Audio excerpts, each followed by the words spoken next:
انہی جنگوں میں سے جو مسلمانوں کے درمیان جو جنگیں ہوئی ہیں انہی جنگوں میں سے اس کے متعلق آپ صلی اللہ علیہ وسلم نے پہلے ہی پیشن گوئی فرما دی۔ آپ صلی اللہ علیہ وسلم نے فرمایا کہ لا تقوم الساعة حتى تقتتل فئتان عظیمتان تكون بینہما مختلط عظیمہ ودعواہما واحدہ، کہ قیامت اس وقت تک قائم نہیں ہوگی جب تک کہ دو بڑے گروہ، دو بڑی جماعتیں آپس میں لڑ نہ لیں اور ان کے درمیان زبردست لڑائی ہوگی، زبردست خون ریزی ہوگی۔ وَدَعْوَاهُمَا وَاحِدَةٌ، حالانکہ ان کا دعویٰ، دونوں کا دعویٰ ایک ہوگا، یعنی دونوں کا دعویٰ ایک ہوگا، دونوں مسلمان ہوں گے، دونوں اسلام میں شامل ہوں گے، داخل ہوں گے، اور دونوں اللہ کو ماننے والے، رسول اللہ پر ایمان لانے والے ہوں گے، لیکن ان کے درمیان زبردست جنگ ہوگی۔ اس حدیث سے ثابت ہوتا ہے، یہ حدیث صحیح بخاری کی ہے جو میں نے ابھی آپ کے سامنے رکھی ہے، وہ صحیح بخاری کی روایت ہے، کتاب الفتن کی، حضرت ابو ہریرہ رضی اللہ عنہ روایت کرتے ہیں، اور حدیث نمبر ہے 7121۔ تو اس طرف اشارہ فرمایا، اور یہ سن 36 ہجری میں آپ صلی اللہ علیہ وسلم کی یہ پیشن گوئی بھی بالکل صحیح ثابت ہوئی، اور اس جنگ کو بھی اللہ کے نبی صلی اللہ علیہ وسلم نے قیامت کی نشانیوں میں سے گنوایا۔ یہاں پر ایک بات کی میں مزید وضاحت کرنا چاہتا ہوں، صحابہ کرام رضی اللہ عنہم اجمعین کے درمیان جو جنگیں ہوئی ہیں انہیں ہم مشاجرات صحابہ کہتے ہیں، ان کے درمیان جو اختلافات ہوئے تو ان کے متعلق اہل السنت والجماعت کا کیا نظریہ ہے، اسے ہمیں سمجھ لینا چاہیے، کیا موقف ہے۔ یاد رکھیے ہمارا یہ عقیدہ ہے کہ انبیاء علیہ الصلوۃ والسلام کے بعد انسانوں میں افضل ترین جو جماعت ہے وہ صحابہ کرام کی جماعت ہے، اور اللہ اور اس کے رسول صلی اللہ علیہ وسلم کی اطاعت اور ان کی اتباع کرنے میں تمام انسانوں میں سب سے اعلیٰ، سب سے نیک، سب سے تیزی کرنے والے اتباع کرنے میں صحابہ کرام ہی ہیں، خیر میں سبقت لے جانے والے صحابہ کرام ہی ہیں، اور انہی کی خدمات کا نتیجہ ہے کہ دین آج ہم تک پہنچا ہے، اور انہی کی قربانیوں کا نتیجہ ہے کہ اللہ تعالیٰ نے اس دین کو غلبہ عطا کیا۔ تو صحابہ کرام کے درمیان جو کچھ بھی اختلافات ہوئے، جو کچھ بھی جنگیں ہوئی ہیں، ان کے متعلق اہل السنت والجماعت کا یہ متفقہ موقف ہے کہ ہم سکوت اختیار کریں، خاموشی اختیار کریں، یعنی ہم 1400 سال بعد آ کر ہماری اور آپ کی کوئی حیثیت نہیں ہے کہ اس جماعت کی نیتوں پر ہم حملہ کریں، ہم فیصلہ کریں کہ بھئی یہ 100% غلط ہے اور یہ 100% صحیح ہے، ہمیں یہ اختیار نہیں دیا گیا، بلکہ ہمیں اپنے ایمان کی حفاظت کرنی ہے، اور ہم کسی فتنے میں مبتلا ہو جائیں اس سے بچنے کے لیے ہمیں چاہیے کہ صحابہ کرام کے متعلق اپنی زبان کو بند رکھیں۔ آج ہمارے یہاں ایسے کئی لوگ ہیں جو کھڑے ہو گئے ہیں اور دعویٰ کرتے ہیں اور صحابہ کرام کے خلاف بولتے ہیں، حضرت امیر معاویہ رضی اللہ عنہ کے خلاف بولتے ہیں، اور بعض ایسے بھی ہیں جو حضرت معاویہ رضی اللہ عنہ کے دفاع کرتے کرتے حضرت علی رضی اللہ تعالی عنہ کے متعلق ایسی باتیں بول دیتے ہیں جو ان کے شایع نشان نہیں ہے۔ تو اسی لیے اہل السنت والجماعت کا سب سے بہترین اور معتدل اور صحیح موقف یہی ہے کہ ہم خاموشی اختیار کریں، کہ ہم لب کشائی نہ کریں، چپ رہیں، کیونکہ یہ جتنے حضرات ہیں یہ مجتہد ہیں۔ حضرت معاویہ رضی اللہ عنہ ان کا بھی ایک مقام ہے، وہ بھی مجتہد تھے۔ حضرت علی رضی اللہ تعالی عنہ ان کے مقام سے کون واقف نہیں ہے، ان کے فضائل سے کون واقف نہیں ہے، وہ بھی مجتہد ہیں۔ سنن ابی داؤد کی روایت ہے، اس میں ایک فتنے کے متعلق آپ صلی اللہ علیہ وسلم نے ذکر کیا اور ایک پیشن گوئی فرمائی ہے، اور وہ پیشن گوئی آج صحیح ثابت ہو چکی ہے، یہ ہمارے زمانے کے لیے ہی ہے، اور کس وجہ سے وہ یعنی وہ فتنہ ظاہر ہو رہا ہے، وہ کیوں ظاہر ہو رہا ہے، وہ وجہ بھی آپ صلی اللہ علیہ وسلم نے بتائی ہے، اور ہمارے لیے اس میں سبق بھی ہے کہ اگر ہم اسے ٹھیک کر لیں تو ہم اس فتنے سے محفوظ ہو جائیں گے۔ تو وہ روایت سنن ابی داؤد کی روایت ہے، حدیث نمبر 4297 ہے۔ حضرت ثوبان رضی اللہ عنہ فرماتے ہیں کہ قال رسول اللہ صلی اللہ علیہ وسلم یوشک الامم ان تداعى علیکم کما تداعى الاکلۃ الى قصعتها فقال قائل ومن قلة نحن یومئذ۔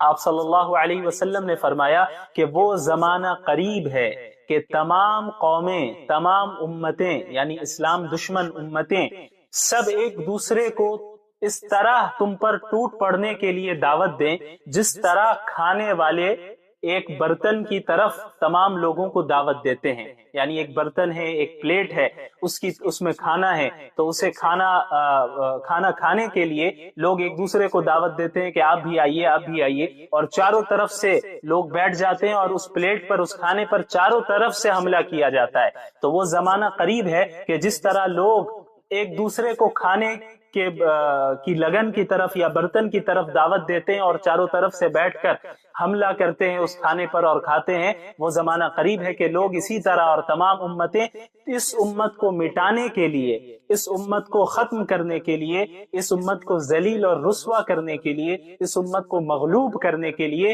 ایک دوسرے کو یہ قومیں اور یہ امتیں دعوت دیں گی کہ آئیں اور سب مل کر ہم اسلام پر حملہ کریں اور مسلمانوں پر حملہ کریں۔ یہ زمانہ قریب ہے۔ تو صحابہ کرام میں سے کسی نے عرض کیا کہ وَمِن قِلَّةٍ نَحْنُ يَوْمَئِذٍ، کیا اس دن ہماری تعداد اتنی کم ہوگی، اس وجہ سے ایسا ہوگا؟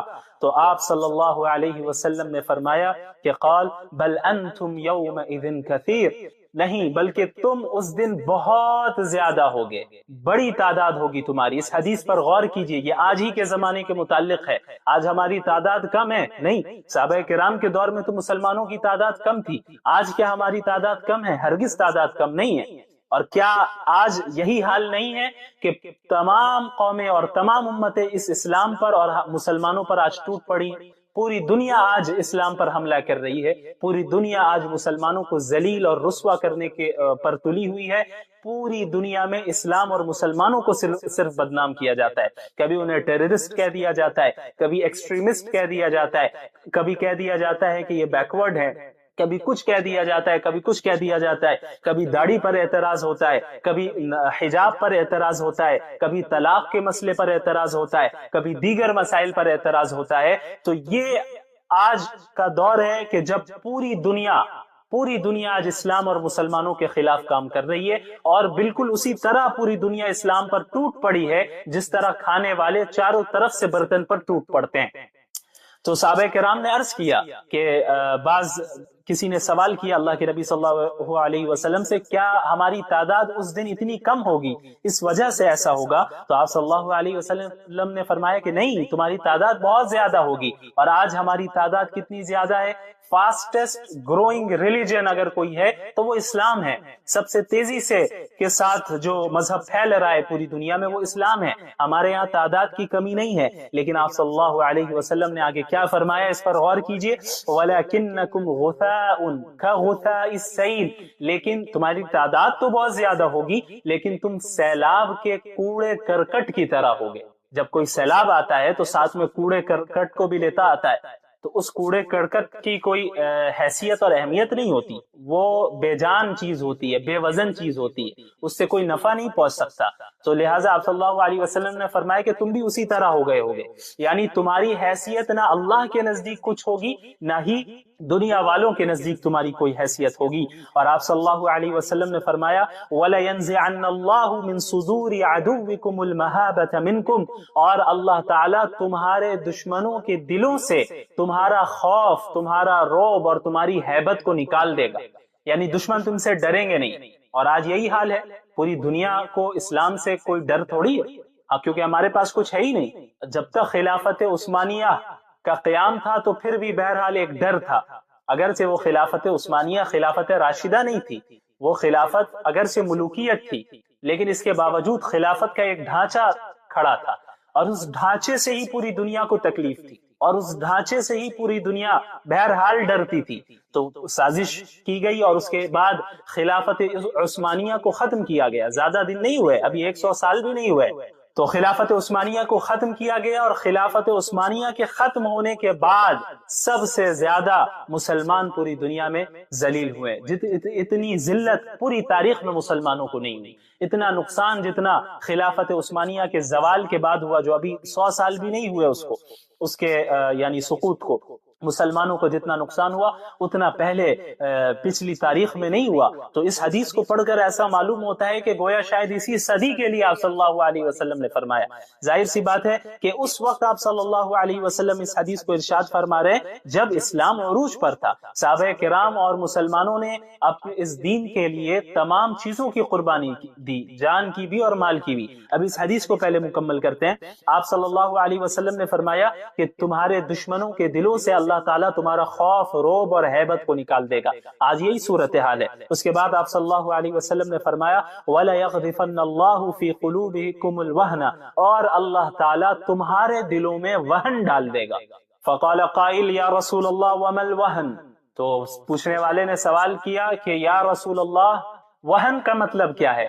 آپ صلی اللہ علیہ وسلم نے فرمایا کہ حب الدنیا و کراہیت الموت، یعنی دنیا کی محبت اور موت کا ڈر، جڑ کی طرف اشارہ کیا، جو اصل وجہ ہے اس کی طرف اشارہ کر دیا۔ اب آپ دیکھ لیں ہمارے اندر کتنا آج موت کا ڈر ہے اور دنیا کی کتنی محبت ہے۔ اچھا، کس سے آپ صلی اللہ علیہ وسلم ارشاد فرما رہے؟ صحابہ کرام سے۔ ظاہر سی بات ہے صحابہ کرام کے اندر یہ چیز داخل ہو، ایسا ہو ہی نہیں سکتا۔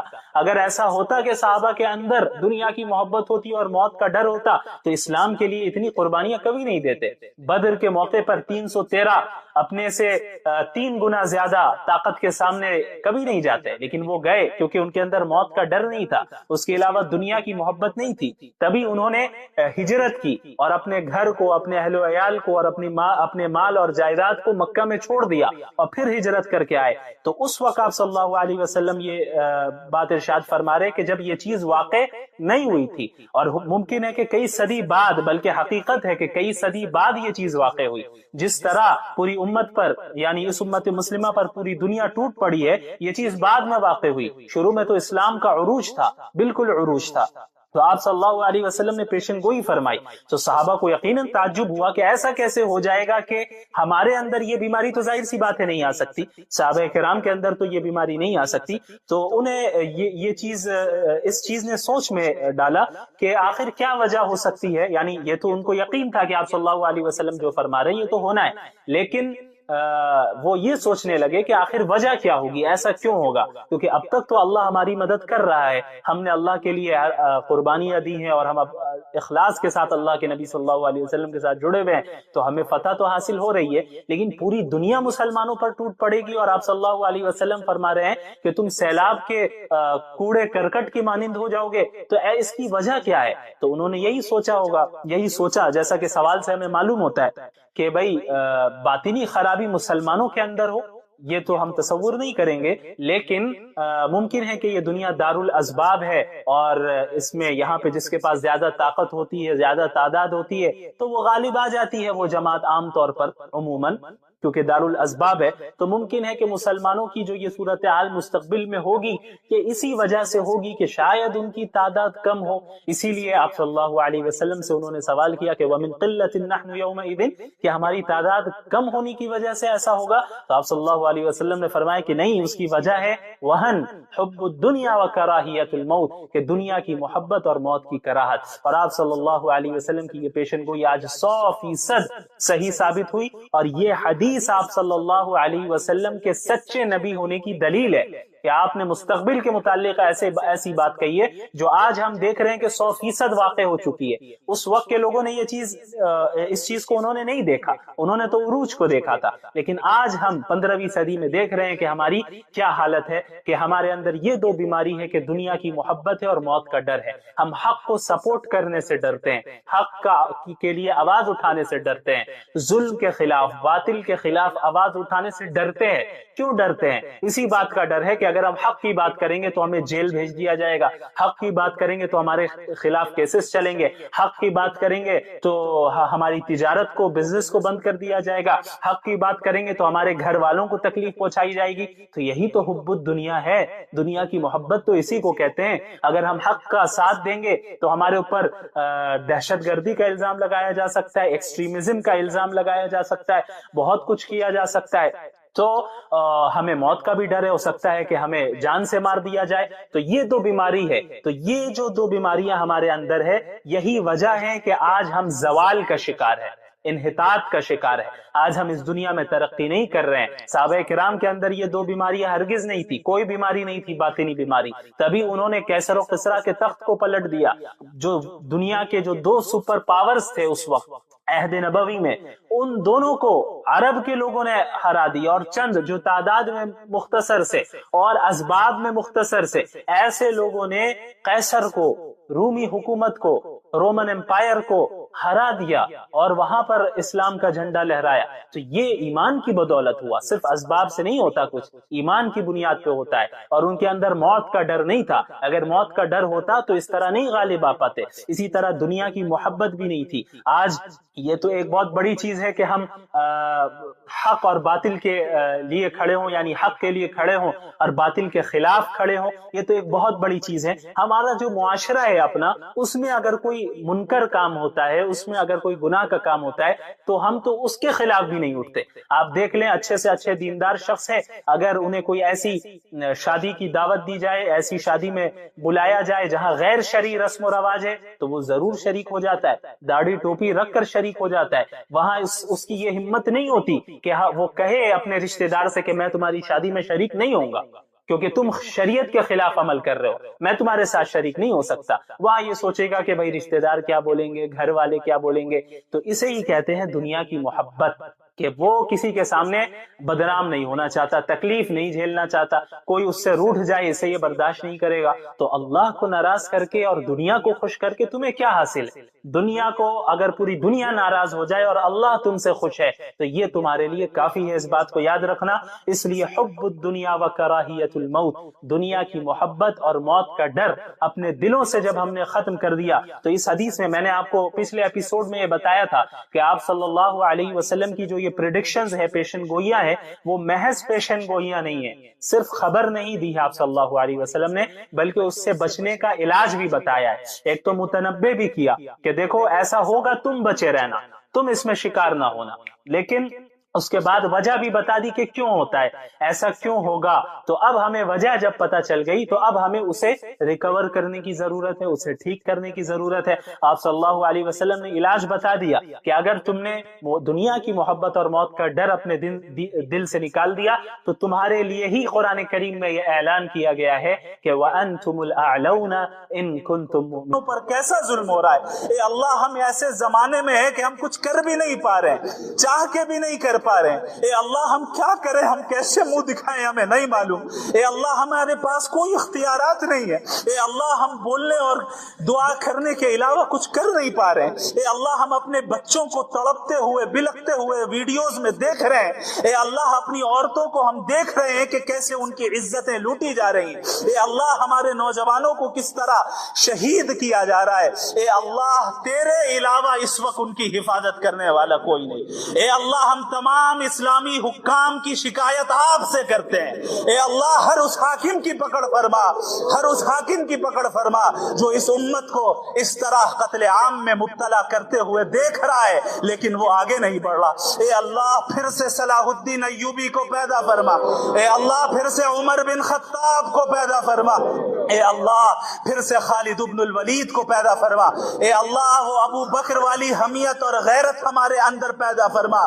جب ابو بکر نے فرمایا تھا اَيُنْقَصُ الدِّينُ وَأَنَا حَيٌّ، کہ میرے جیتے جی دین میں کمی پیدا ہوگی۔ اے اللہ آج آپ کے دین میں کمی پیدا ہوئی اور ہم بیٹھے ہیں، ہم ہاتھ پہ ہاتھ رکھے بیٹھے ہیں، ہم دین کی مخالفت کر رہے ہیں، آپ کے احکامات کی مخالفت کر رہے ہیں اور بڑے فخر سے اپنے نبی کی طرف نسبت کر رہے ہیں۔ اے اللہ ہم جانتے ہیں یہ نفاق کی علامتیں ہیں، ہم جانتے ہیں کہ یہ منافقانہ صفات ہیں۔ اے اللہ ہم کمزور ہیں، تو اپنے فضل سے ہمیں قوت بخش۔ اے اللہ اپنے فضل سے ہمیں قوت بخش۔ اے اللہ ہمیں گمراہی سے بچا لے۔ اے اللہ مسجد اقصی کو آزاد فرما۔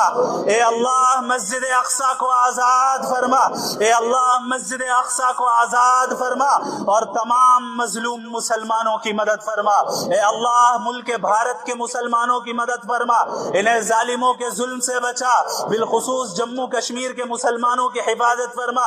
اے اللہ ہماری مساجد کی حفاظت فرما، ہمارے مدارس کی حفاظت فرما، ہمارے مراکز کی حفاظت فرما، ہمارے علماء کی حفاظت فرما، حق گوئی کرنے والوں کی حفاظت فرما۔ اے اللہ حق گوئی کرنے والوں کی حفاظت فرما۔ اے اللہ ہمارے پاس اسباب نہیں ہے، ہمارے پاس اقتدار نہیں ہے، ہمارے پاس قوت نہیں ہے، لیکن پھر بھی جو ہم ٹوٹی پھوٹی خدمت انجام دے پاتے ہیں وہ صرف اسی بھرم میں دے پاتے ہیں کہ تیری مدد اور تیری حفاظت ہمیں حاصل ہے۔ اے اللہ تو ہماری لاج رکھ لینا۔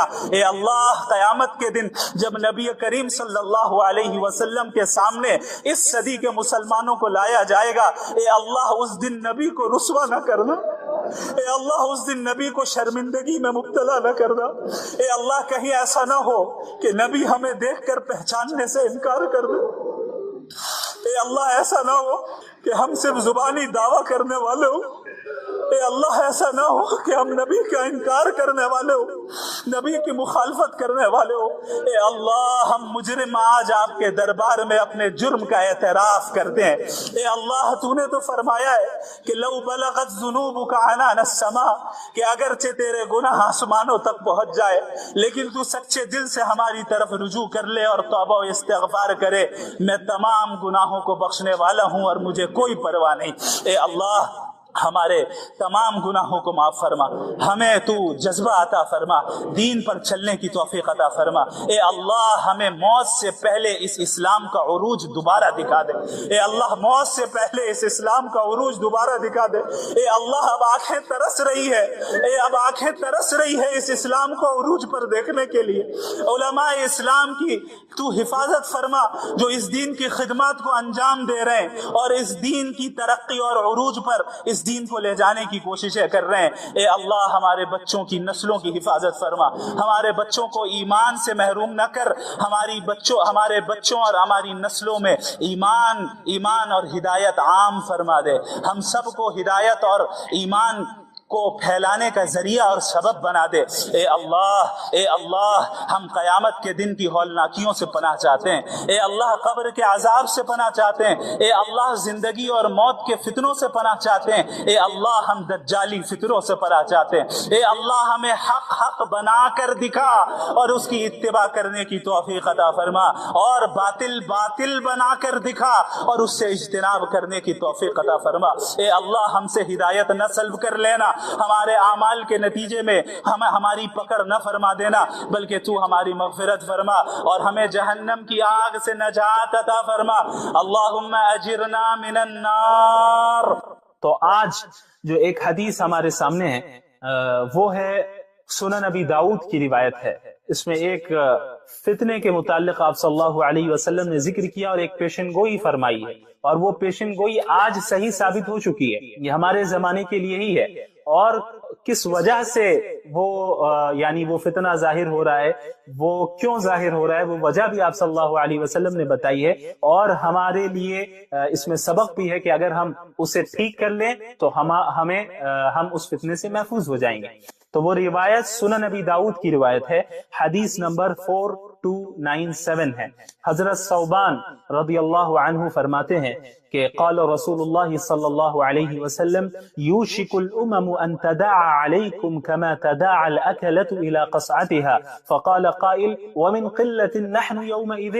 آپ صلی اللہ علیہ وسلم نے فرمایا کہ وہ زمانہ قریب ہے کہ تمام قومیں، تمام امتیں، یعنی اسلام دشمن امتیں، سب ایک دوسرے کو اس طرح تم پر ٹوٹ پڑنے کے لیے دعوت دیں جس طرح کھانے والے ایک برتن کی طرف تمام لوگوں کو دعوت دیتے ہیں۔ یعنی ایک برتن ہے، ایک پلیٹ ہے، اس میں کھانا ہے، تو اسے کھانا کھانے کے لیے لوگ ایک دوسرے کو دعوت دیتے ہیں کہ آپ بھی آئیے، آپ بھی آئیے، اور چاروں طرف سے لوگ بیٹھ جاتے ہیں اور اس پلیٹ پر، اس کھانے پر چاروں طرف سے حملہ کیا جاتا ہے۔ تو وہ زمانہ قریب ہے کہ جس طرح لوگ ایک دوسرے کو کھانے کی لگن کی طرف یا برتن کی طرف دعوت دیتے ہیں اور چاروں طرف سے بیٹھ کر حملہ کرتے ہیں اس کھانے پر اور کھاتے ہیں، وہ زمانہ قریب ہے کہ لوگ اسی طرح، اور تمام امتیں اس امت کو مٹانے کے لیے، اس امت کو ختم کرنے کے لیے، اس امت کو ذلیل اور رسوا کرنے کے لیے، اس امت کو مغلوب کرنے کے لیے ایک دوسرے کو یہ قومیں اور یہ امتیں دعوت دیں گی کہ آئیں اور سب مل کر ہم اسلام پر حملہ کریں اور مسلمانوں پر حملہ کریں۔ یہ زمانہ قریب ہے۔ تو صحابہ کرام میں سے کسی نے عرض کیا کہ وَمِن قِلَّةٍ نَحْنُ يَوْمَئِذٍ، کیا اس دن ہماری تعداد اتنی کم ہوگی، اس وجہ سے ایسا ہوگا؟ تو آپ صلی اللہ علیہ وسلم نے فرمایا کہ قال بل انتم یومئذ کثیر، نہیں بلکہ تم اس دن بہت زیادہ ہوگے، بڑی تعداد ہوگی تمہاری۔ اس حدیث پر غور کیجئے، یہ آج ہی کے زمانے کے متعلق ہے۔ آج ہماری تعداد کم ہے؟ نہیں، صحابہ کرام کے دور میں تو مسلمانوں کی تعداد کم تھی۔ آج کیا ہماری تعداد کم ہے؟ ہرگز تعداد کم نہیں ہے۔ اور کیا آج یہی حال نہیں ہے کہ تمام قومیں اور تمام امتیں اس اسلام پر اور مسلمانوں پر آج ٹوٹ پڑی؟ پوری دنیا آج اسلام پر حملہ کر رہی ہے، پوری دنیا آج مسلمانوں کو ذلیل اور رسوا کرنے کے پر تلی ہوئی ہے۔ پوری دنیا میں اسلام اور مسلمانوں کو صرف بدنام کیا جاتا ہے، کبھی انہیں ٹیررسٹ کہہ دیا جاتا ہے، کبھی ایکسٹریمسٹ کہہ دیا جاتا ہے، کبھی کہہ دیا جاتا ہے کہ یہ بیکورڈ ہے، کبھی کچھ کہہ دیا جاتا ہے، کبھی کچھ کہہ دیا جاتا ہے، کبھی داڑھی پر اعتراض ہوتا ہے، کبھی حجاب پر اعتراض ہوتا ہے، کبھی طلاق کے مسئلے پر اعتراض ہوتا ہے، کبھی دیگر مسائل پر اعتراض ہوتا ہے۔ تو یہ آج کا دور ہے کہ جب پوری دنیا آج اسلام اور مسلمانوں کے خلاف کام کر رہی ہے، اور بالکل اسی طرح پوری دنیا اسلام پر ٹوٹ پڑی ہے جس طرح کھانے والے چاروں طرف سے برتن پر ٹوٹ پڑتے ہیں۔ تو صحابہ کرام نے عرض کیا کہ کسی نے سوال کیا اللہ کے نبی صلی اللہ علیہ وسلم سے، کیا ہماری تعداد اس دن اتنی کم ہوگی، اس وجہ سے ایسا ہوگا؟ تو آپ صلی اللہ علیہ وسلم نے فرمایا کہ نہیں، تمہاری تعداد بہت زیادہ ہوگی۔ اور آج ہماری تعداد کتنی زیادہ ہے؟ فاسٹسٹ گروئنگ ریلیجن اگر کوئی ہے تو وہ اسلام ہے۔ سب سے تیزی سے کے ساتھ جو مذہب پھیل رہا ہے پوری دنیا میں وہ اسلام ہے۔ ہمارے یہاں تعداد کی کمی نہیں ہے، لیکن آپ صلی اللہ علیہ وسلم نے آگے کیا فرمایا، اس پر غور کیجئے، وَلَكِنَّكُمْ غُثَاءٌ كَغُثَاءِ السَّيْلِ، لیکن تمہاری تعداد تو بہت زیادہ ہوگی لیکن تم سیلاب کے کوڑے کرکٹ کی طرح ہوگے۔ جب کوئی سیلاب آتا ہے تو ساتھ میں کوڑے کرکٹ کو بھی لیتا آتا ہے، تو اس کوڑے کرکٹ کی کوئی حیثیت اور اہمیت نہیں ہوتی، وہ بے جان چیز ہوتی ہے، بے وزن چیز ہوتی ہے، اس سے کوئی نفع نہیں پہنچ سکتا۔ تو لہٰذا آپ صلی اللہ علیہ وسلم نے فرمایا کہ تم بھی اسی طرح ہو گئے ہوگے، یعنی تمہاری حیثیت نہ اللہ کے نزدیک کچھ ہوگی، نہ ہی دنیا والوں کے نزدیک تمہاری کوئی حیثیت ہوگی۔ اور آپ صلی اللہ علیہ وسلم نے فرمایا وَلَيَنزِعَنَّ اللَّهُ مِن صُدُورِ عَدُوِّكُمُ الْمَهَابَةَ مِنْكُمْ، اور اللہ تعالیٰ تمہارے دشمنوں کے دلوں سے تمہارا خوف، تمہارا رعب اور تمہاری ہیبت کو نکال دے گا، یعنی دشمن تم سے ڈریں گے نہیں۔ اور آج یہی حال ہے، پوری دنیا کو اسلام سے کوئی ڈر تھوڑی ہے، کیونکہ ہمارے پاس کچھ ہے ہی نہیں۔ جب تک خلافت عثمانیہ کا قیام تھا تو پھر بھی بہرحال ایک ڈر تھا، اگرچہ وہ خلافت عثمانیہ خلافت راشدہ نہیں تھی، وہ خلافت اگرچہ ملوکیت تھی، لیکن اس کے باوجود خلافت کا ایک ڈھانچہ کھڑا تھا، اور اس ڈھانچے سے ہی پوری دنیا کو تکلیف تھی، اور اس ڈھانچے سے ہی پوری دنیا بہرحال ڈرتی تھی۔ تو سازش کی گئی اور اس کے بعد خلافت عثمانیہ کو ختم کیا گیا۔ زیادہ دن نہیں ہوئے، ابھی 100 سال بھی نہیں ہوئے، تو خلافت عثمانیہ کو ختم کیا گیا، اور خلافت عثمانیہ کے ختم ہونے کے بعد سب سے زیادہ مسلمان پوری دنیا میں ذلیل ہوئے۔ اتنی ذلت پوری تاریخ میں مسلمانوں کو نہیں ہوئی، اتنا نقصان جتنا خلافت عثمانیہ کے زوال کے بعد ہوا، جو ابھی 100 سال بھی نہیں ہوئے اس کے یعنی سقوط کو، مسلمانوں کو جتنا نقصان ہوا اتنا پہلے پچھلی تاریخ میں نہیں ہوا۔ تو اس حدیث کو پڑھ کر ایسا معلوم ہوتا ہے کہ گویا شاید اسی صدی کے لیے آپ صلی اللہ علیہ وسلم نے فرمایا۔ ظاہر سی بات ہے کہ اس وقت آپ صلی اللہ علیہ وسلم اس حدیث کو ارشاد فرما رہے جب اسلام عروج پر تھا، صحابہ کرام اور مسلمانوں نے اس دین کے لیے تمام چیزوں کی قربانی دی، جان کی بھی اور مال کی بھی۔ اب اس حدیث کو پہلے مکمل کرتے ہیں۔ آپ صلی اللہ علیہ وسلم نے فرمایا کہ تمہارے دشمنوں کے دلوں سے اللہ تعالیٰ تمہارا خوف، رعب اور ہیبت کو نکال دے گا۔ آج یہی صورتحال ہے۔ اس کے بعد آپ صلی اللہ علیہ وسلم نے فرمایا وَلَيَغْذِفَنَّ اللَّهُ فِي قُلُوبِكُمُ الْوَهْنَ، اور اللہ تعالیٰ تمہارے دلوں میں وہن ڈال دے گا۔ فَقَالَ قَائِلْ يَا رَسُولَ اللَّهِ وَمَا الْوَهْنُ، تو پوچھنے والے نے سوال کیا کہ یا رسول اللہ وہن کا مطلب کیا ہے؟ آپ صلی اللہ علیہ وسلم نے فرمایا کہ حب الدنیا وکراہیت الموت، یعنی دنیا کی محبت اور موت کا ڈر۔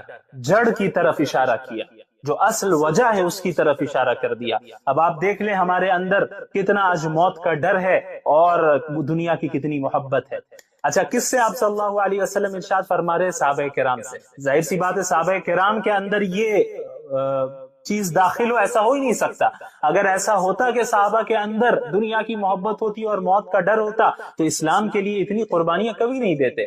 بدر کے موقع پر 313 اپنے سے 3 گنا زیادہ طاقت کے سامنے کبھی نہیں جاتے، لیکن وہ گئے کیونکہ ان کے اندر موت کا ڈر نہیں تھا، اس کے علاوہ دنیا کی محبت نہیں تھی، تبھی انہوں نے ہجرت کی اور اپنے گھر کو، اپنے اہل و عیال کو اور اپنے مال اور جائیداد کو مکہ میں چھوڑ دیا اور پھر ہجرت کر کے آئے۔ تو اس وقت آپ صلی اللہ علیہ وسلم یہ بات ارشاد فرما رہے کہ جب یہ چیز واقع نہیں ہوئی تھی، اور ممکن ہے کہ کئی صدی بعد، بلکہ حقیقت ہے کہ کئی صدی بعد یہ چیز واقع ہوئی، جس طرح پوری امت پر، یعنی اس امت مسلمہ پر پوری دنیا ٹوٹ پڑی ہے، یہ چیز بعد میں واقع ہوئی۔ شروع میں تو اسلام کا عروج تھا، بالکل عروج تھا، تو آپ صلی اللہ علیہ وسلم نے پیشن گوئی فرمائی، تو صحابہ کو یقیناً تعجب ہوا کہ ایسا کیسے ہو جائے گا کہ ہمارے اندر یہ بیماری تو ظاہر سی بات ہے نہیں آ سکتی، صحابہ کرام کے اندر تو یہ بیماری نہیں آ سکتی، تو انہیں یہ چیز، اس چیز نے سوچ میں ڈالا کہ آخر کیا وجہ ہو سکتی ہے۔ یعنی یہ تو ان کو یقین تھا کہ آپ صلی اللہ علیہ وسلم جو فرما رہے ہیں یہ تو ہونا ہے،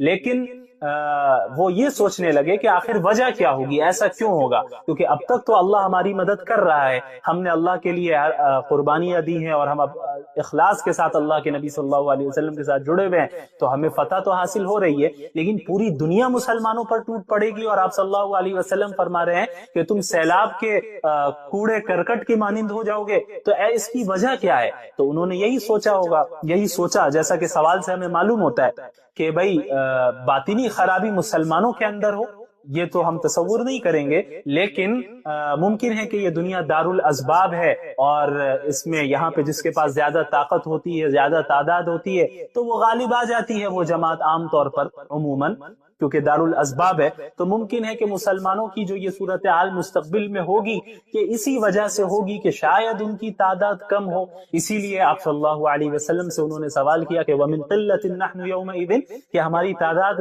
کم ہونے کی وجہ سے ایسا ہوگا؟ تو آپ صلی اللہ علیہ وسلم نے فرمایا کہ نہیں، اس کی وجہ ہے وہن حب الدنیا وکراہیت الموت، کہ دنیا کی محبت اور موت کی کراہت۔ اور آپ صلی اللہ علیہ وسلم کی یہ پیشن گوئی آج 100% صحیح ثابت ہوئی، اور یہ حدیث آپ صلی اللہ علیہ وسلم کے سچے نبی ہونے کی دلیل ہے کہ آپ نے مستقبل کے متعلق ایسی بات کہی ہے جو آج ہم دیکھ رہے ہیں کہ 100% واقع ہو چکی ہے۔ اس وقت کے لوگوں نے یہ چیز، اس چیز کو انہوں نے نہیں دیکھا، انہوں نے تو عروج کو دیکھا تھا، لیکن آج ہم 15ویں صدی میں دیکھ رہے ہیں کہ ہماری کیا حالت ہے، کہ ہمارے اندر یہ دو بیماری ہے کہ دنیا کی محبت ہے اور موت کا ڈر ہے۔ ہم حق کو سپورٹ کرنے سے ڈرتے ہیں، حق کے لیے آواز اٹھانے سے ڈرتے ہیں، ظلم کے خلاف، باطل کے خلاف آواز اٹھانے سے ڈرتے ہیں۔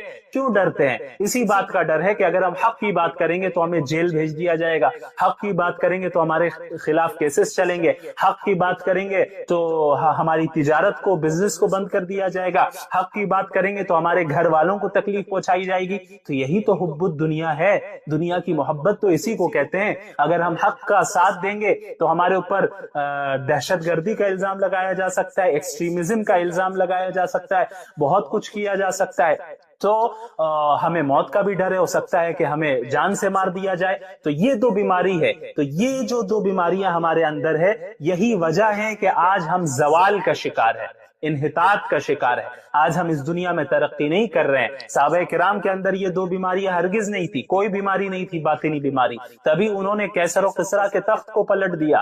جو دنیا کے جو دو سپر پاورز تھے اس وقت عہد نبوی میں، ان دونوں کو عرب کے لوگوں نے ہرا دیا، اور چند جو تعداد میں مختصر سے اور اسباب میں مختصر سے ایسے لوگوں نے قیصر کو، رومی حکومت کو، رومن امپائر کو ہرا دیا اور وہاں پر اسلام کا جھنڈا لہرایا۔ تو یہ ایمان کی بدولت ہوا، صرف اسباب سے نہیں ہوتا کچھ، ایمان کی بنیاد پہ ہوتا ہے، اور ان کے اندر موت کا ڈر نہیں تھا۔ اگر موت کا ڈر ہوتا تو اس طرح نہیں غالب آ پاتے، اسی طرح دنیا کی محبت بھی نہیں تھی۔ آج یہ تو ایک بہت بڑی چیز ہے کہ ہم حق اور باطل کے لیے کھڑے ہوں، یعنی حق کے لیے کھڑے ہوں اور باطل کے خلاف کھڑے ہوں، یہ تو ایک بہت بڑی چیز ہے۔ ہمارا جو معاشرہ ہے اپنا، اس میں اگر کوئی منکر کام ہوتا ہے، اس میں اگر کوئی گناہ کا کام ہوتا ہے تو ہم تو اس کے خلاف بھی نہیں اٹھتے۔ آپ دیکھ لیں، اچھے سے اچھے دیندار شخص ہیں، اگر انہیں کوئی ایسی شادی کی دعوت دی جائے، ایسی شادی میں بلایا جائے جہاں غیر شرعی رسم و رواج ہے،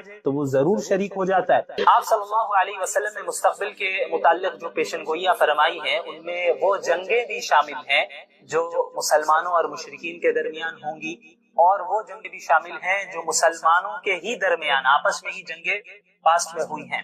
تو اسی کے متعلق انہی جنگوں میں سے جو مسلمانوں کے درمیان جو جنگیں ہوئی ہیں انہی جنگوں میں سے ایک اس کے متعلق صلی اللہ علیہ وسلم نے فرمایا کہ نہیں، تمہاری تعداد بہت زیادہ ہوگی، اور آج ہماری تعداد کتنی زیادہ ہے؟ فاسٹسٹ گروئنگ ریلیجن اگر کوئی ہے تو وہ اسلام ہے۔ سب سے تیزی سے کے ساتھ جو مذہب پھیل رہا ہے پوری دنیا میں وہ اسلام ہے۔ ہمارے یہاں تعداد کی کمی نہیں ہے، لیکن آپ صلی اللہ علیہ وسلم نے آگے کیا فرمایا، اس پر غور کیجئے، وَلَكِنَّكُمْ غُثَاءٌ كَغُثَاءِ السَّيْلِ، لیکن تمہاری تعداد تو بہت زیادہ ہوگی لیکن تم سیلاب کے کوڑے کرکٹ کی طرح ہوگے۔ جب کوئی سیلاب آتا ہے تو ساتھ میں کوڑے کرکٹ کو بھی لیتا آتا ہے، تو اس کوڑے کرکٹ کی کوئی حیثیت اور اہمیت نہیں ہوتی، وہ بے جان چیز ہوتی ہے، بے وزن چیز ہوتی ہے، اس سے کوئی نفع نہیں پہنچ سکتا۔ تو لہٰذا آپ صلی اللہ علیہ وسلم نے فرمایا کہ تم بھی اسی طرح ہو گئے ہوگے، یعنی تمہاری حیثیت نہ اللہ کے نزدیک کچھ ہوگی نہ ہی دنیا والوں کے نزدیک تمہاری کوئی حیثیت ہوگی۔ اور آپ صلی اللہ علیہ وسلم نے فرمایا وَلَيَنزِعَنَّ اللَّهُ مِن صُدُورِ عَدُوِّكُمُ الْمَهَابَةَ مِنْكُمْ، اور اللہ تعالیٰ تمہارے دشمنوں کے دلوں سے تمہارا خوف، تمہارا رعب اور تمہاری ہیبت کو نکال دے گا، یعنی دشمن تم سے ڈریں گے نہیں۔ اور آج یہی حال ہے، پوری دنیا کو اسلام سے کوئی ڈر تھوڑی ہے، کیونکہ ہمارے پاس کچھ ہے ہی نہیں۔ جب تک خلافت عثمانیہ کا قیام تھا تو پھر بھی بہرحال ایک ڈر تھا، اگرچہ وہ خلافت عثمانیہ خلافت راشدہ نہیں تھی، وہ خلافت اگرچہ ملوکیت تھی، لیکن اس کے باوجود خلافت کا ایک ڈھانچہ کھڑا تھا، اور اس ڈھانچے سے ہی پوری دنیا کو تکلیف تھی، اور اس ڈھانچے سے ہی پوری دنیا بہرحال ڈرتی تھی۔ تو سازش کی گئی اور اس کے بعد خلافت عثمانیہ کو ختم کیا گیا۔ زیادہ دن نہیں ہوئے، ابھی 100 سال بھی نہیں ہوئے، تو خلافت عثمانیہ کو ختم کیا گیا، اور خلافت عثمانیہ کے ختم ہونے کے بعد سب سے زیادہ مسلمان پوری دنیا میں ذلیل ہوئے۔ اتنی ذلت پوری تاریخ میں مسلمانوں کو نہیں ہوئی، اتنا نقصان جتنا خلافت عثمانیہ کے زوال کے بعد ہوا، جو ابھی 100 سال بھی نہیں ہوئے اس کے یعنی سقوط کو، مسلمانوں کو جتنا نقصان ہوا اتنا پہلے پچھلی تاریخ میں نہیں ہوا۔ تو اس حدیث کو پڑھ کر ایسا معلوم ہوتا ہے کہ گویا شاید اسی صدی کے لیے آپ صلی اللہ علیہ وسلم نے فرمایا۔ ظاہر سی بات ہے کہ اس وقت آپ صلی اللہ علیہ وسلم اس حدیث کو ارشاد فرما رہے ہیں جب اسلام عروج پر تھا، صحابہ کرام اور مسلمانوں نے اپنے اس دین کے لیے تمام چیزوں کی قربانی دی، جان کی بھی اور مال کی بھی۔ اب اس حدیث کو پہلے مکمل کرتے ہیں۔ آپ صلی اللہ علیہ وسلم نے فرمایا کہ تمہارے دشمنوں کے دلوں سے اللہ تعالیٰ تمہارا خوف، رعب اور ہیبت کو نکال دے گا۔ آج یہی صورتحال ہے۔ اس کے بعد آپ صلی اللہ علیہ وسلم نے فرمایا وَلَيَغْرِفَنَّ اللَّهُ فِي قُلُوبِكُمُ الْوَهْنَ، اور اللہ تعالیٰ تمہارے دلوں میں وہن ڈال دے گا۔ فقال قائل یا رسول اللہ وما الوہن، تو پوچھنے والے نے سوال کیا کہ یا رسول اللہ وہن کا مطلب کیا ہے؟ آپ صلی اللہ علیہ وسلم نے فرمایا کہ حب الدنیا وکراہیت الموت، یعنی دنیا کی محبت اور موت کا ڈر، جڑ کی طرف اشارہ کیا، جو اصل وجہ ہے اس کی طرف اشارہ کر دیا۔ اب آپ دیکھ لیں ہمارے اندر کتنا آج موت کا ڈر ہے اور دنیا کی کتنی محبت ہے۔ اچھا، کس سے آپ صلی اللہ علیہ وسلم ارشاد فرما رہے؟ صحابہ کرام سے۔ ظاہر سی بات ہے صحابہ کرام کے اندر یہ چیز داخل ہو، ایسا ہو ہی نہیں سکتا۔ اگر ایسا ہوتا کہ صحابہ کے اندر دنیا کی محبت ہوتی اور موت کا ڈر ہوتا تو اسلام کے لیے اتنی قربانیاں کبھی نہیں دیتے۔ بدر کے موقع پر 313 اپنے سے 3 گنا زیادہ طاقت کے سامنے کبھی نہیں جاتے، لیکن وہ گئے کیونکہ ان کے اندر موت کا ڈر نہیں تھا، اس کے علاوہ دنیا کی محبت نہیں تھی، تبھی انہوں نے ہجرت کی اور اپنے گھر کو، اپنے اہل و عیال کو اور اپنے مال اور جائیداد کو مکہ میں چھوڑ دیا اور پھر ہجرت کر کے آئے۔ تو اس وقت آپ صلی اللہ علیہ وسلم یہ بات ارشاد فرما رہے کہ جب یہ چیز واقع نہیں ہوئی تھی، اور ممکن ہے کہ کئی صدی بعد، بلکہ حقیقت ہے کہ کئی صدی بعد یہ چیز واقع ہوئی، جس طرح پوری امت پر یعنی اس امت مسلمہ پر پوری دنیا ٹوٹ پڑی ہے، یہ چیز بعد میں واقع ہوئی۔ شروع میں تو اسلام کا عروج تھا، بالکل عروج تھا، تو آپ صلی اللہ علیہ وسلم نے پیشن گوئی فرمائی۔ تو صحابہ کو یقیناً تعجب ہوا کہ ایسا کیسے ہو جائے گا کہ ہمارے اندر یہ بیماری، تو ظاہر سی باتیں نہیں آ سکتی، صحابہ کرام کے اندر تو یہ بیماری نہیں آ سکتی. تو انہیں یہ چیز اس چیز نے سوچ میں ڈالا کہ آخر کیا وجہ ہو سکتی ہے. یعنی یہ تو ان کو یقین تھا کہ آپ صلی اللہ علیہ وسلم جو فرما رہے ہیں یہ تو ہونا ہے, لیکن وہ یہ سوچنے لگے کہ آخر وجہ کیا ہوگی, ایسا کیوں ہوگا, کیونکہ اب تک تو اللہ ہماری مدد کر رہا ہے, ہم نے اللہ کے لیے قربانیاں دی ہیں اور ہم اخلاص کے ساتھ اللہ کے نبی صلی اللہ علیہ وسلم کے ساتھ جڑے ہوئے ہیں, تو ہمیں فتح تو حاصل ہو رہی ہے. لیکن پوری دنیا مسلمانوں پر ٹوٹ پڑے گی اور آپ صلی اللہ علیہ وسلم فرما رہے ہیں کہ تم سیلاب کے کوڑے کرکٹ کی مانند ہو جاؤ گے, تو اس کی وجہ کیا ہے. تو انہوں نے یہی سوچا ہوگا, یہی سوچا جیسا کہ سوال سے ہمیں معلوم ہوتا ہے کہ بھئی باطنی خرابی مسلمانوں کے اندر ہو, یہ تو ہم تصور نہیں کریں گے, لیکن ممکن ہے کہ یہ دنیا دارالاسباب ہے اور اس میں یہاں پہ جس کے پاس زیادہ طاقت ہوتی ہے, زیادہ تعداد ہوتی ہے, تو وہ غالب آ جاتی ہے وہ جماعت عام طور پر عموماً, کیونکہ دارالاسباب ہے. تو ممکن ہے کہ مسلمانوں کی جو یہ صورتحال مستقبل میں ہوگی کہ اسی وجہ سے ہوگی کہ شاید ان کی تعداد کم ہو, اسی لیے آپ صلی اللہ علیہ وسلم سے انہوں نے سوال کیا کہ وَمِن قِلَّةٍ نَحْنُ يَوْمَئِذٍ, کہ ہماری تعداد کم ہونے کی وجہ سے ایسا ہوگا. تو آپ صلی اللہ علیہ وسلم نے فرمایا کہ نہیں, اس کی وجہ ہے وہن حب الدنیا وکراہیت الموت, کہ دنیا کی محبت اور موت کی کراہت. اور آپ صلی اللہ علیہ وسلم کی یہ پیشن گوئی آج 100% صحیح ثابت ہوئی, اور یہ حدیث آپ صلی اللہ علیہ وسلم کے سچے نبی ہونے کی دلیل ہے کہ آپ نے مستقبل کے متعلق ایسی بات کہی ہے جو آج ہم دیکھ رہے ہیں کہ 100% واقع ہو چکی ہے. اس وقت کے لوگوں نے یہ چیز اس چیز کو انہوں نے نہیں دیکھا, انہوں نے تو عروج کو دیکھا تھا, لیکن آج ہم 15ویں صدی میں دیکھ رہے ہیں کہ ہماری کیا حالت ہے, کہ ہمارے اندر یہ دو بیماری ہے کہ دنیا کی محبت ہے اور موت کا ڈر ہے. ہم حق کو سپورٹ کرنے سے ڈرتے ہیں, حق کے لیے آواز اٹھانے سے ڈرتے ہیں, ظلم کے خلاف, باطل کے خلاف آواز اٹھانے سے ڈرتے ہیں. کیوں ڈرتے ہیں؟ اسی بات کا ڈر ہے کہ اگر ہم حق کی بات کریں گے تو ہمیں جیل بھیج دیا جائے گا, حق کی بات کریں گے تو ہمارے خلاف کیسز چلیں گے, حق کی بات کریں گے تو ہماری تجارت کو, بزنس کو بند کر دیا جائے گا, حق کی بات کریں گے تو ہمارے گھر والوں کو تکلیف پہنچائی جائے گی. تو یہی تو حب الدنیا ہے, دنیا کی محبت تو اسی کو کہتے ہیں. اگر ہم حق کا ساتھ دیں گے تو ہمارے اوپر دہشت گردی کا الزام لگایا جا سکتا ہے, ایکسٹریمزم کا الزام لگایا جا سکتا ہے, بہت کچھ کیا جا سکتا ہے. تو ہمیں موت کا بھی ڈر ہو سکتا ہے کہ ہمیں جان سے مار دیا جائے. تو یہ دو بیماری ہے, تو یہ جو دو بیماریاں ہمارے اندر ہے, یہی وجہ ہے کہ آج ہم زوال کا شکار ہے, انحطاط کا شکار ہے. آج ہم اس دنیا میں ترقی نہیں کر رہے ہیں. صحابہ کرام کے اندر یہ دو بیماریاں ہرگز نہیں تھی, کوئی بیماری نہیں تھی باطنی بیماری, تبھی انہوں نے کیسر و کسرا کے تخت کو پلٹ دیا. جو دنیا کے جو دو سپر پاورز تھے اس وقت عہد نبوی میں, ان دونوں کو عرب کے لوگوں نے ہرا دیا, اور چند جو تعداد میں مختصر سے اور اسباب میں مختصر سے ایسے لوگوں نے قیصر کو, رومی حکومت کو, رومن امپائر کو ہرا دیا اور وہاں پر اسلام کا جھنڈا لہرایا. تو یہ ایمان کی بدولت ہوا, صرف اسباب سے نہیں ہوتا, کچھ ایمان کی بنیاد پہ ہوتا ہے. اور ان کے اندر موت کا ڈر نہیں تھا. اگر موت کا ڈر ہوتا تو اس طرح نہیں غالب آ پاتے. اسی طرح دنیا کی محبت بھی نہیں تھی. آج یہ تو ایک بہت بڑی چیز ہے کہ ہم حق اور باطل کے لیے کھڑے ہوں, یعنی حق کے لیے کھڑے ہوں اور باطل کے خلاف کھڑے ہوں. یہ تو ایک بہت بڑی چیز ہے. ہمارا جو معاشرہ ہے اپنا, اس میں اگر کوئی منکر کام ہوتا ہے, اس میں اگر کوئی گناہ کا کام ہوتا ہے, تو ہم تو اس کے خلاف بھی نہیں اٹھتے. آپ دیکھ لیں, اچھے سے اچھے دیندار شخص ہے, اگر انہیں کوئی ایسی شادی کی دعوت دی جائے, ایسی شادی میں بلایا جائے جہاں غیر شرعی رسم و رواج ہے, تو وہ ضرور شریک ہو جاتا ہے, داڑھی ٹوپی رکھ کر شریک ہو جاتا ہے. وہاں اس کی یہ ہمت نہیں ہوتی کہ وہ کہے اپنے رشتہ دار سے کہ میں تمہاری شادی میں شریک نہیں ہوں گا کیونکہ تم شریعت کے خلاف عمل کر رہے ہو, میں تمہارے ساتھ شریک نہیں ہو سکتا. وہاں یہ سوچے گا کہ بھائی رشتہ دار کیا بولیں گے, گھر والے کیا بولیں گے. تو اسے ہی کہتے ہیں دنیا کی محبت, کہ وہ کسی کے سامنے بدنام نہیں ہونا چاہتا, تکلیف نہیں جھیلنا چاہتا, کوئی اس سے روٹھ جائے اسے یہ برداشت نہیں کرے گا. تو اللہ کو ناراض کر کے اور دنیا کو خوش کر کے تمہیں کیا حاصل ہے؟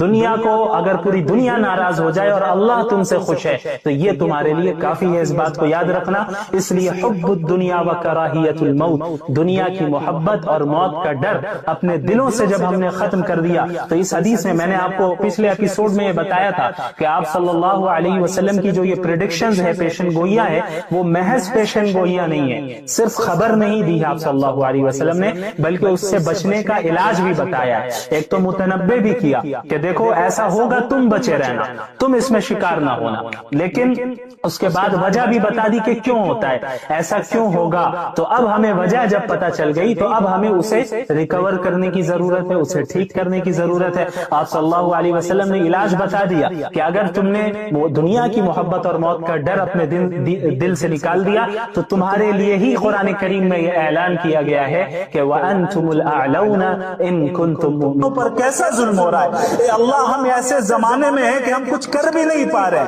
چاہ کے بھی نہیں کر پا رہے۔ اے اللہ ہم کیا کریں، ہم کیسے منہ دکھائیں ہمیں نہیں معلوم۔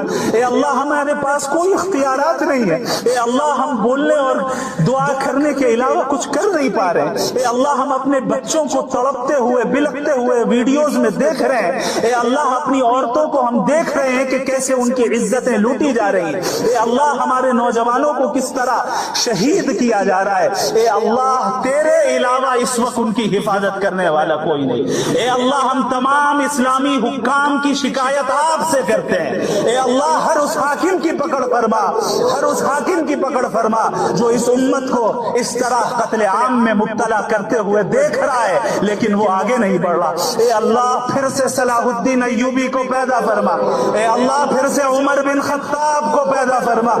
اے اللہ پھر سے خالد بن الولید کو پیدا فرما۔ اے اللہ وہ ابو بکر والی حمیت اور غیرت ہمارے اندر پیدا فرما۔ جب ابو بکر نے فرمایا تھا اَيُنْقَصُ الدِّينُ وَأَنَا حَيٌّ کہ میرے جیتے جی دین میں کمی پیدا ہوگی۔ اے اللہ آج آپ کے دین میں کمی پیدا ہوئی اور ہم بیٹھے ہیں، ہم ہاتھ پہ ہاتھ رکھے بیٹھے ہیں، ہم دین کی مخالفت کر رہے ہیں، آپ کے احکامات کی مخالفت کر رہے ہیں اور بڑے فخر سے اپنے نبی کی طرف نسبت کر رہے ہیں۔ اے اللہ ہم جانتے ہیں یہ نفاق کی علامتیں ہیں، ہم جانتے ہیں کہ یہ منافقانہ صفات ہیں۔ اے اللہ ہم کمزور ہیں، تو اپنے فضل سے ہمیں قوت بخش۔ اے اللہ اپنے فضل سے ہمیں قوت بخش۔ اے اللہ ہمیں گمراہی سے بچا لے۔ اے اللہ مسجد اقصی کو آزاد فرما۔ اے اللہ مسجد اقصی کو آزاد فرما۔ اے اللہ مسجد اقصی کو آزاد فرما اور تمام مظلوم مسلمانوں کی مدد فرما۔ اے اللہ ملک بھارت کے مسلمانوں کی مدد فرما، انہیں ظالموں کے ظلم سے بچا، بالخصوص جموں کشمیر کے مسلمانوں کی حفاظت فرما۔ اے اللہ ہماری مساجد کی حفاظت فرما، ہمارے مدارس کی حفاظت فرما، ہمارے مراکز کی حفاظت فرما، ہمارے علماء کی حفاظت فرما، حق گوئی کرنے والوں کی حفاظت فرما۔ اے اللہ حق گوئی کرنے والوں کی حفاظت فرما۔ اے اللہ ہمارے پاس اسباب نہیں ہے، ہمارے پاس اقتدار نہیں ہے، ہمارے پاس قوت نہیں ہے، لیکن پھر بھی جو ہم ٹوٹی پھوٹی خدمت انجام دے پاتے ہیں وہ صرف اسی بھرم میں دے پاتے ہیں کہ تیری مدد اور تیری حفاظت ہمیں حاصل ہے۔ اے اللہ تو ہماری لاج رکھ لینا۔ اے اللہ قیامت کے دن جب نبی کریم صلی اللہ علیہ وسلم کے سامنے اس صدی کے مسلمانوں کو لایا جائے گا، اے اللہ اس دن نبی کو رسوا نہ کرنا، اے اللہ اس دن نبی کو شرمندگی میں مبتلا نہ کرنا۔ اے اللہ کہیں ایسا نہ ہو کہ نبی ہمیں دیکھ کر پہچاننے سے انکار کر دے۔ اے اللہ ایسا نہ ہو کہ ہم صرف زبانی دعویٰ کرنے والے ہوں۔ اے اللہ ایسا نہ ہو کہ ہم نبی کا انکار کرنے والے ہو، نبی کی مخالفت کرنے والے ہو۔ اے اللہ ہم مجرم آج آپ کے دربار میں اپنے جرم کا اعتراف کرتے ہیں۔ اے اللہ تو نے تو فرمایا ہے کہ لو بلغت ذنوبک عنان السماء کہ اگرچہ تیرے گناہ آسمانوں تک پہنچ جائے لیکن تو سچے دل سے ہماری طرف رجوع کر لے اور توبہ و استغفار کرے، میں تمام گناہوں کو بخشنے والا ہوں اور مجھے کوئی پرواہ نہیں۔ اے اللہ ہمارے تمام گناہوں کو معاف فرما، ہمیں تو جذبہ عطا فرما، دین پر چلنے کی توفیق عطا فرما۔ اے اللہ ہمیں موت سے پہلے اس اسلام کا عروج دوبارہ دکھا دے۔ اے اللہ موت سے پہلے اس اسلام کا عروج دوبارہ دکھا دے۔ اے اللہ اب آنکھیں ترس رہی ہے، اے اب آنکھیں ترس رہی ہے اس اسلام کو عروج پر دیکھنے کے لیے۔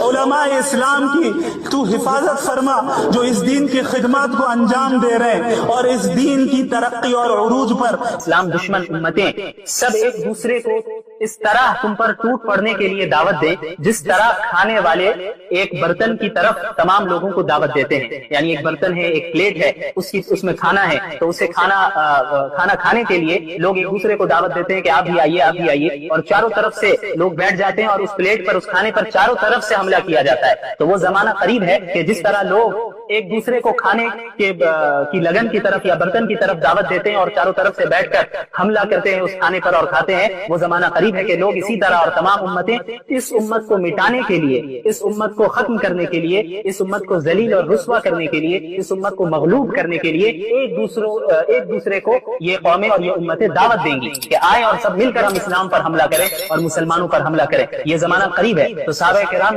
میں سے کسی نے عرض کیا کہ وَمِن قِلَّةٍ نَحْنُ يَوْمَئِذٍ، کیا اس دن ہماری تعداد اتنی کم ہوگی، اس وجہ سے ایسا ہوگا؟ تو آپ صلی اللہ علیہ وسلم نے فرمایا کہ قال بل انتم یومئذ کثیر، نہیں بلکہ تم اس دن بہت زیادہ ہوگے، بڑی تعداد ہوگی تمہاری۔ اس حدیث پر غور کیجئے، یہ آج ہی کے زمانے کے متعلق ہے۔ آج ہماری تعداد کم ہے؟ نہیں، صحابہ کرام کے دور میں تو مسلمانوں کی تعداد کم تھی۔ آج کیا ہماری تعداد کم ہے؟ ہرگز تعداد کم نہیں ہے۔ اور کیا آج یہی حال نہیں ہے کہ تمام قومیں اور تمام امتیں اس اسلام پر اور مسلمانوں پر آج ٹوٹ پڑی؟ پوری دنیا آج اسلام پر حملہ کر رہی ہے، پوری دنیا آج مسلمانوں کو ذلیل اور رسوا کرنے کے پر تلی ہوئی ہے۔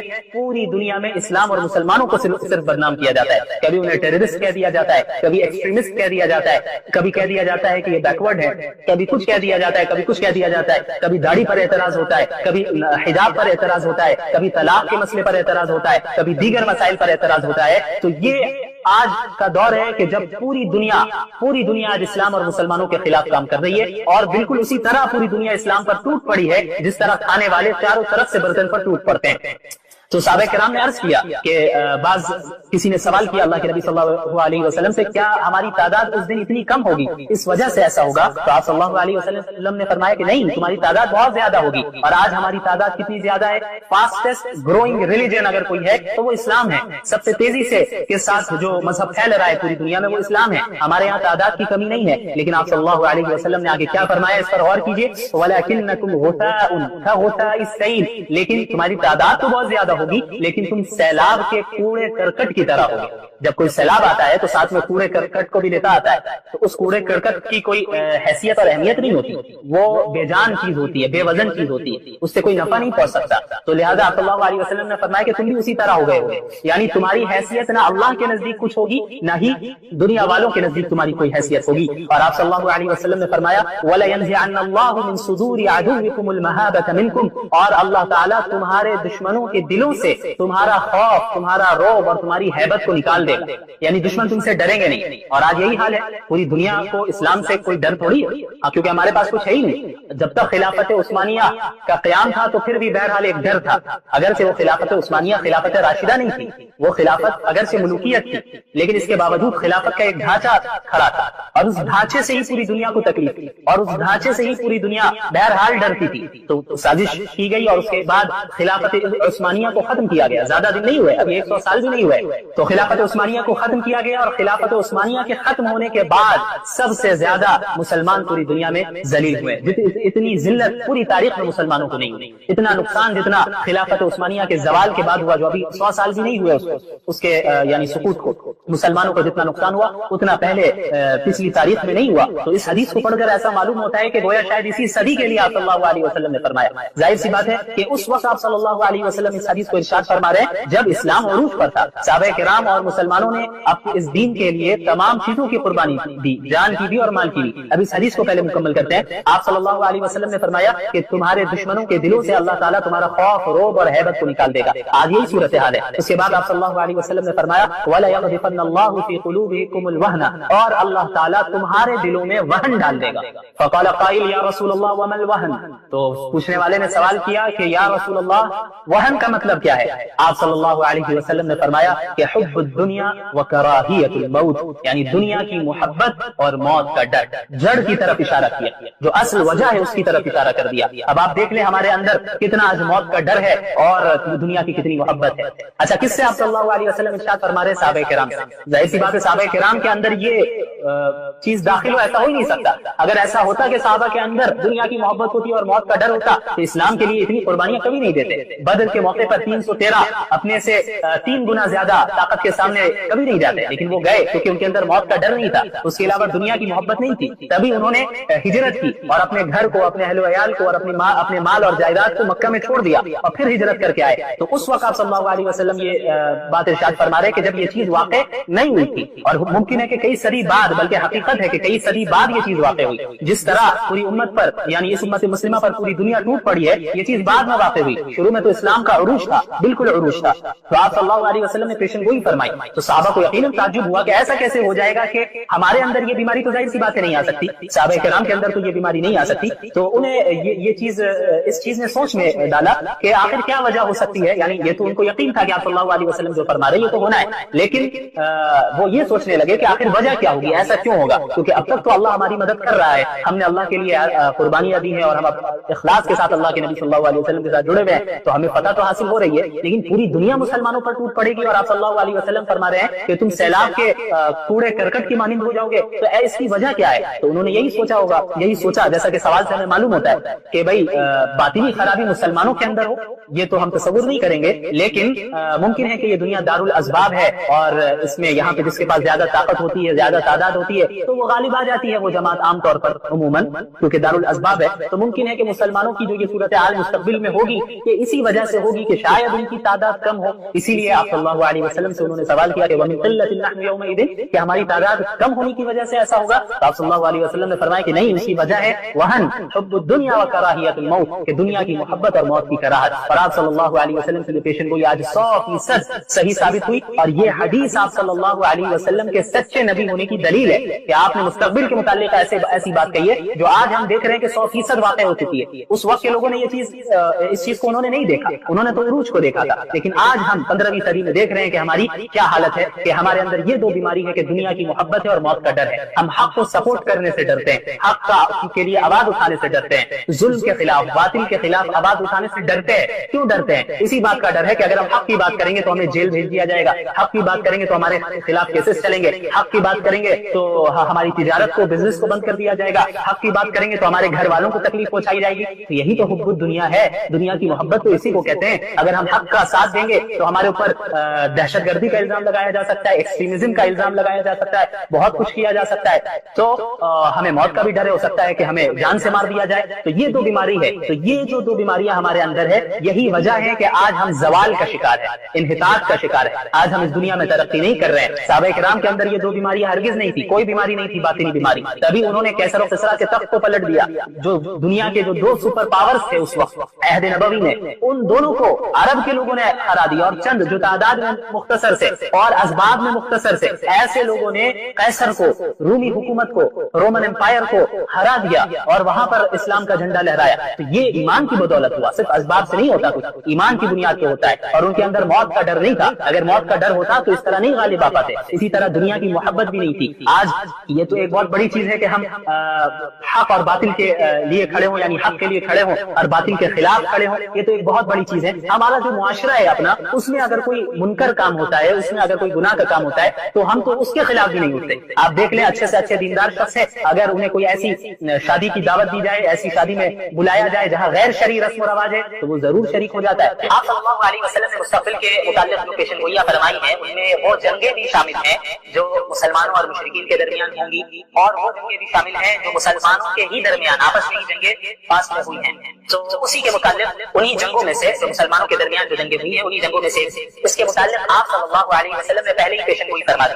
آپ صلی اللہ علیہ وسلم نے فرمایا کہ لا تقوم الساعة حتى تقتتل فئتان عظيمتان تكون بينهما مقتلة عظيمة ودعواهما واحدة, کہ قیامت اس وقت تک قائم نہیں ہوگی جب تک کہ دو بڑے گروہ, دو بڑی جماعتیں آپس میں لڑ نہ جائیں, لڑ نہ لیں, اور ان کے درمیان زبردست لڑائی ہوگی, زبردست خون ریزی ہوگی. ودعواهما واحدة, حالانکہ ان کا دعویٰ, دونوں کا دعویٰ ایک ہوگا, یعنی دونوں کا دعویٰ ایک ہوگا, دونوں مسلمان ہوں گے, دونوں اسلام میں شامل ہوں گے, داخل ہوں گے, اور دونوں اللہ کو ماننے والے, رسول اللہ پر ایمان لانے والے ہوں گے, لیکن ان کے درمیان زبردست جنگ ہوگی. اس حدیث سے ثابت ہوتا ہے, یہ حدیث صحیح بخاری کی ہے جو میں نے ابھی آپ کے سامنے رکھی ہے, وہ صحیح بخاری کی روایت ہے کتاب الفتن کی, حضرت ابو ہریرہ رضی اللہ عنہ روایت کرتے ہیں, اور حدیث نمبر ہے 7121. تو اس طرف اشارہ فرمایا, اور یہ سن 36 ہجری میں آپ صلی اللہ علیہ وسلم کی یہ پیشن گوئی بھی بالکل صحیح ثابت ہوئی, اور اس جنگ کو بھی اللہ کے نبی صلی اللہ علیہ وسلم نے قیامت کی نشانیوں سے گنوایا. یہاں پر ایک بات کی میں مزید وضاحت کرنا چاہتا ہوں. صحابہ کرام رضی اللہ عنہم اجمعین کے درمیان جو جنگیں ہوئی ہیں انہیں ہم مشاجرات صحابہ کہتے ہیں, ان کے درمیان بھی اختلافات, تو ان کے متعلق اہل السنت والجماعت کا کیا نظریہ ہے, اسے ہمیں سمجھ لینا چاہیے, کیا موقف ہے.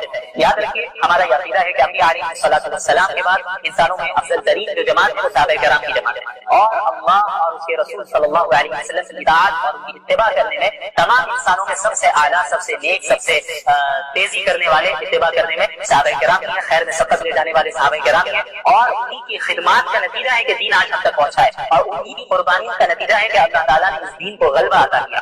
تو صحابہ کرام کے درمیان جو کچھ بھی اختلافات ہوئے ہیں، جو کچھ بھی جنگیں ہوئی ہیں، ان کے متعلق اہل السنت والجماعت کا یہ متفقہ موقف ہے کہ ہم سکوت اختیار کریں، خاموشی اختیار کریں، یعنی ہم 1400 سال بعد آ کر ہماری اور آپ کی کوئی حیثیت نہیں ہے کہ اس جماعت کی نیتوں پر ہم حملہ کریں، ہم فیصلہ کریں کہ بھائی یہ 100% غلط ہے اور یہ 100% صحیح ہے۔ ہمیں یہ اختیار نہیں دیا گیا، بلکہ ہمیں اپنے ایمان کی حفاظت کرنی ہے، اور ہم کسی فتنے میں مبتلا ہونا ہے اس سے بچنے کے لیے ہمیں چاہیے کہ صحابہ کرام کے متعلق اپنی زبان کو بند رکھیں۔ آج ہمارے یہاں ایسے کئی لوگ ہیں جو کھڑے ہوئے ہیں اور دعویٰ کرتے ہیں اور صحابہ کرام کے خلاف بولتے ہیں، حضرت معاویہ رضی اللہ عنہ کے خلاف بولتے ہیں، اور بعض ایسے بھی ہیں جو حضرت معاویہ رضی اللہ عنہ کے دفاع کرتے کرتے حضرت علی رضی اللہ تعالیٰ عنہ کے متعلق ایسی باتیں بول دیتے ہیں جو ان کے شایع نشان نہیں ہے۔ تو اسی لیے اہل سنت والجماعت کا سب سے بہترین اور معتدل اور صحیح موقف یہی کہ ہم خاموشی اختیار کریں، کہ ہم لب کشائی نہ کریں، چپ رہیں، کیونکہ یہ جتنے حضرات ہیں یہ مجتہد ہیں۔ حضرت معاویہ رضی اللہ عنہ ان کا بھی ایک مقام ہے، وہ بھی مجتہد ہے۔ حضرت علی رضی اللہ تعالیٰ عنہ ان کے مقام سے کون واقف نہیں ہے، ان کے فضائل سے کون واقف نہیں ہے،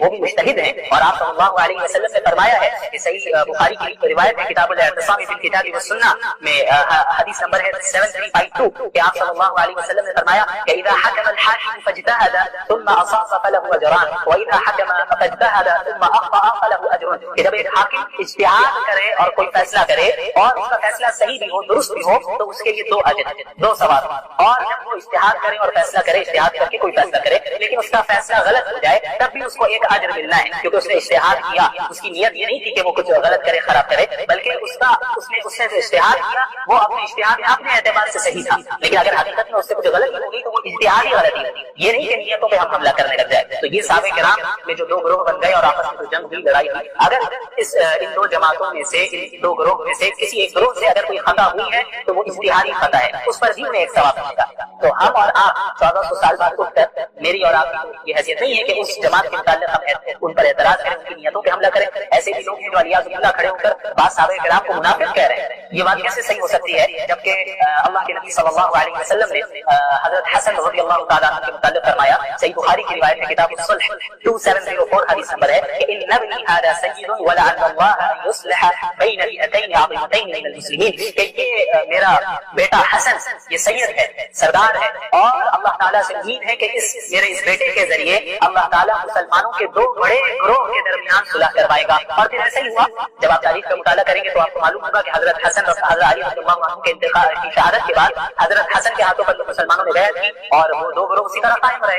حضرت معاویہ رضی اللہ عنہ کا جو گروہ ہے وہ اسی طرح قائم رہا۔ یہاں حضرت علی کی شہادت کی تو اس کے بعد خلیفہ مقرر کیے گئے حضرت حسن، لیکن حضرت حسن رضی اللہ تعالیٰ عنہ نے حضرت معاویہ سے صلح کر لی اور حضرت معاویہ کے ہاتھوں پر رضی اللہ عنہ کے ہاتھوں پر بیعت کر لی، اور اس طرح جو 2 گروہ بن گئے تھے مسلمانوں میں وہ ایک ہو گئے اور متحد ہو گئے، جس کی پیشن گوئی آپ صلی اللہ علیہ وسلم نے بہت پہلے کر دی تھی کہ اس بیٹے کے ذریعے، میرے اس بیٹے کے ذریعے اللہ تعالیٰ مسلمانوں کے من المسلمین، اس پر غور کیجیے، مسلمانوں کے 2 بڑے گروہوں کے درمیان صلح کروا دے گا۔ تو اللہ کے نبی صلی اللہ علیہ وسلم دونوں گروہوں کو مسلمان کہہ رہے ہیں، دونوں کو مسلمانوں میں شامل کر رہے ہیں۔ تو جن کے متعلق اللہ کے نبی صلی اللہ علیہ وسلم نے گواہی دے دی کہ وہ مسلمان ہیں، تو ہم 1400 سال بعد اٹھ کر ہم یہ کہیں علیاذ باللہ کہ نہیں یہ ایک گروہ منافق ہے، تو یہ بدبختی کی علامت، ہمیں اس سے دور رہنا چاہیے۔ اور خصوصاً عوام کو تو میں یہی کہنا چاہوں گا جو عام مسلمان ہیں انہیں چاہیے کہ ان موضوعات سے، ان ٹاپک سے دور رہے، ان چیزوں میں لگے جن سے آپ کا عملی فائدہ ہو، آپ کی زندگی میں کوئی فائدہ ہو، عمل میں کوئی فائدہ ہو، اس میں اضافہ ہو، آپ کی آخرت بنے۔ اس کے علاوہ اگر آپ ان مسائل میں الجھ گئے، ان ٹاپکس میں الجھ گئے اور خدا نہ خواستہ صحابہ کرام کے متعلق لب کشائی کرنے لگ گئے تو یہ بڑے خطرے کی بات ہے۔ ہو سکتا ہے کہ کوئی ایسا کرے اس کی آخرت جو ہے برباد ہو جائے، تو اس لیے ہمیں سکوت اختیار کرنا ہے۔ اے اللہ اس دن نبی کو شرمندگی میں مبتلا نہ کر دو،